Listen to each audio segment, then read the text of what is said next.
Bismillahirrahmanirrahim. Assalamualaikum warahmatullahi wabarakatuh. Perkenalkan, nama saya Sri Herani Ansyar, NIM 2020-3860-2027, Prodi Ekonomi Syariah, mata kuliah Sistem Moneter Islam. Di sini saya akan menjawab pertanyaan dari tugas final mata kuliah Sistem Moneter Islam. Jadi yang pertama adalah mengenai teori permintaan uang dalam Islam. Teori permintaan uang pada hakikatnya merupakan teori tentang alokasi sumber-sumber ekonomi yang sifatnya terbatas. Seseorang yang memegang uang akan dihadapkan pada keuntungan dan mungkin juga kerugian dari kepemilikan suatu bentuk kekayaan. Keuntungan seseorang yang memegang uang kas akan mendapatkan tingkat likuiditas yang dapat dibelanjakan, namun ia akan dihadapkan pada kemungkinan hilangnya peluang untuk mendapatkan nilai lebih atau value added of money seandainya uang tersebut diinvestasikan dalam kegiatan yang produktif. Nah, adapun dalam Islam tidak ada permintaan uang untuk spekulasi sebagaimana yang dikenal dalam teori Keynes yang mengklasifikasikan permintaan uang yang terdiri atas 3 motif, yaitu motif untuk transaksi, berjaga-jaga, dan spekulasi. Kemudian ada 3 mazhab yang membahas mengenai teori permintaan uang dalam Islam. Yang pertama adalah teori permintaan uang mazhab Istiqsaduna. Permintaan uang dalam teori ini hanya ditujukan untuk 2 tujuan pokok, yaitu transaksi dan berjaga-jaga atau tujuan investasi. Permintaan uang untuk transaksi merupakan fungsi dari tingkat pendapatan yang dimiliki oleh seseorang, di mana semakin tinggi tingkat pendapatan seseorang, maka permintaan uang untuk memfasilitasi transaksi barang dan jasa juga akan meningkat. Fungsi permintaan untuk motif berjaga-jaga yaitu untuk investasi dan tabungan, ditentukan oleh besar kecilnya harga barang untuk pembelian barang tidak tunai. Mazhab yang kedua adalah mazhab mainstream. Seperti halnya pada mazhab pertama, permintaan uang dalam Islam itu juga, di teori ini juga untuk bertransaksi dan untuk berjaga-jaga. Landasan filosofis dari teori dasar permintaan uang ini adalah mengarahkan Islam mengarahkan sumber-sumber daya yang ada untuk dialokasikan secara maksimum dan efisien. Adanya pelarangan hoarding money atau penimbunan kekayaan serta pengenaan pajak terhadap aset produktif yang menganggur. Tujuannya adalah mengalokasikan setiap sumber dana yang ada pada kegiatan usaha yang produktif. Pengenaan kebijakan ini akan berdampak pada pola permintaan uang untuk motif berjaga-jaga. Semakin tinggi pajak yang dikenakan terhadap aset produktif yang dianggurkan, maka permintaan terhadap aset ini akan berkurang. Yang ketiga adalah mazhab alternatif. Permintaan uang dalam mazhab ketiga ini sangat erat kaitannya dengan konsep endogenus dalam Islam. Teori endogenus ini adalah keberadaan uang yang pada hakikatnya adalah representasi dari volume transaksi yang ada dalam sektor real. Teori ini yang kemudian menjembatani antara pertumbuhan uang di sektor moneter dan pertumbuhan nilai terhadap uang di sektor real. Islam menganggap bahwa perubahan nilai tidak dapat didasarkan semata-mata pada perubahan waktu. Nilai tambah uang itu terjadi karena pemanfaatannya secara ekonomis saat uang tersebut digunakan, sehingga tidak selalu nilai tambahnya itu akan tergantung dari hasil yang diusahakan oleh uang itu. Selanjutnya adalah konsep struktur dan kebijakan moneter dalam ekonomi Islam. Struktur moneter antara lain yaitu bank sentral. Bank sentral adalah lembaga yang dipercaya mengelola persediaan uang sekaligus pengawasan bank komersial. Bank sentral akan menentukan program tahunan pertumbuhan persediaan uang yang diharapkan sesuai dengan tujuan ekonomi nasional. Selanjutnya adalah bank anggota. Bank anggota dalam sistem Islam adalah bukan bank komersial tradisional atau konvensional. Tiga adalah perbendaharaan atau treasury. Perbendaharaan memiliki 3 cabang, yaitu cabang distribusi, alokasi, dan cabang market correlation. Cabang distribusi bertanggung jawab terhadap proses pengumpulan seperti halnya distribusi zakat. Cabang alokasi akan mengalokasikan sumber-sumber yang ada pada bidang-bidang kebutuhan pokok hidup masyarakat seperti layanan kesehatan, pendidikan, keamanan, dan sebagainya. Cabang market correction itu menangani masalah monopoli, eksternalitas, dan ketidakteraturan pasar. Untuk mencapai atau menjamin berfungsinya sistem moneter secara baik, biasanya otoritas moneter harus melakukan pengawasan pada keseluruhan sistem moneter secara menyeluruh. Kemudian ada macam-macam kebijakan moneter dalam Islam. Yang pertama adalah aset pembawa bunga tidak akan tersedia dalam sebuah perekonomian Islam, sehingga orang yang memegang dana liquid itu menghadapi pilihan apakah tidak mau terlibat dengan risiko dan tetap memegang uangnya dalam bentuk cash tanpa memperoleh keuntungan, atau turut berbagi risiko dan menginvestasikan uangnya pada aset bagi hasil sehingga mendapat keuntungan. Yang kedua, peluang investasi jangka pendek dan jangka panjang dengan berbagai tingkatan risiko akan tersedia bagi para investor tanpa memandang apakah mereka pengambilan risiko tinggi atau rendah. Sejauh mana risiko yang dapat diperkirakan akan diganti dengan laju keuntungan yang diharapkan.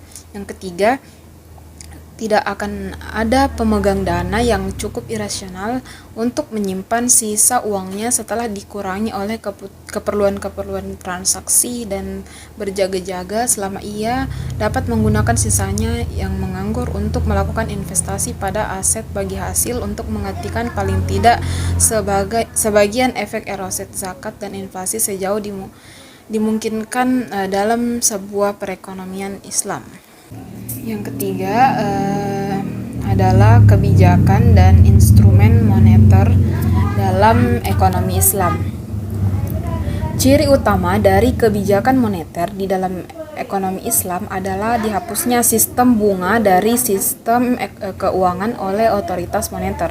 Ketiadaan sistem bunga yang notabene-nya merupakan instrumen yang penting dalam kebijakan moneter menyebabkan otoritas moneter di dalam ekonomi Islam bergantung kepada instrumen yang lain dalam menjalankan kebijakan moneternya.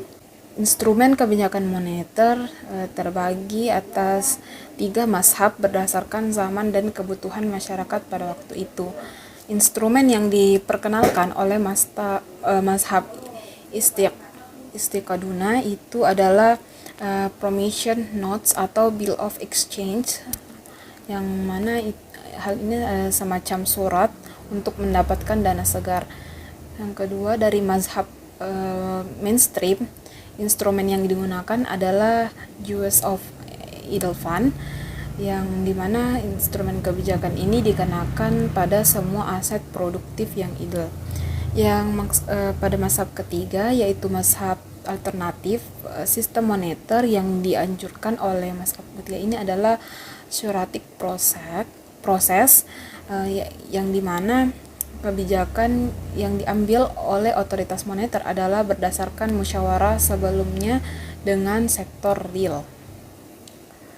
Adapun instrumen kebijakan moneter di dalam perspektif ekonomi Islam itu tidak terbatas kepada operasi pasar terbuka, rasio cadangan wajib, dan fasilitas diskonto yang bebas bunga, melainkan lebih dari itu pendistribusian kredit secara adil, rasio pinjaman, dan rasio bagi hasil, yang semua transaksi tersebut dilakukan berdasarkan prinsip-prinsip Islam dan bebas dari praktik riba.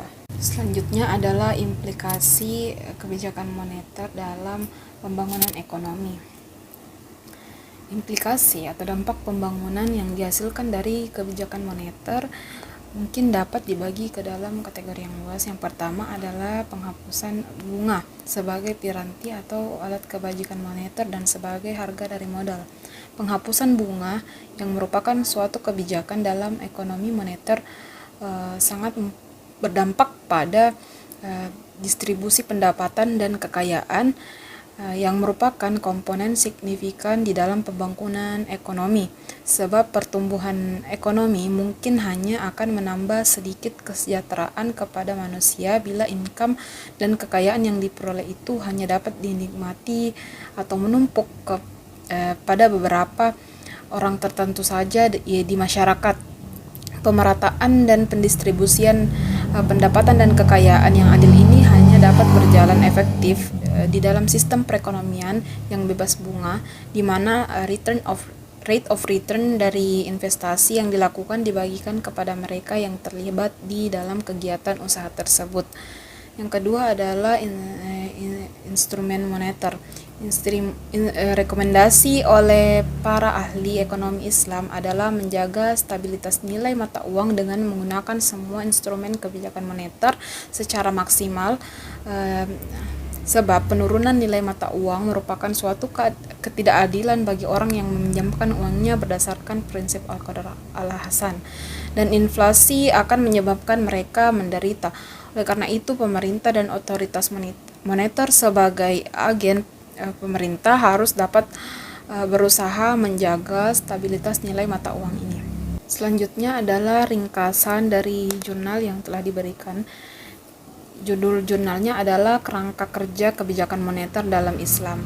Ada 4 pembahasan dari jurnal ini. Yang pertama adalah sasaran kebijakan moneter dalam Islam.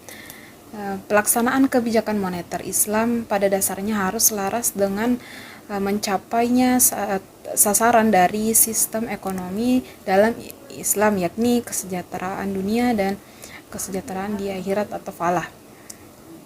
Sasaran atau semi-objectives dari kebijakan moneter adalah memaksimalkan kesejahteraan manusia atau maximize human welfare. Sementara itu, target utama dari kebijakan moneter ekonomi Islam itu terdiri atas 3.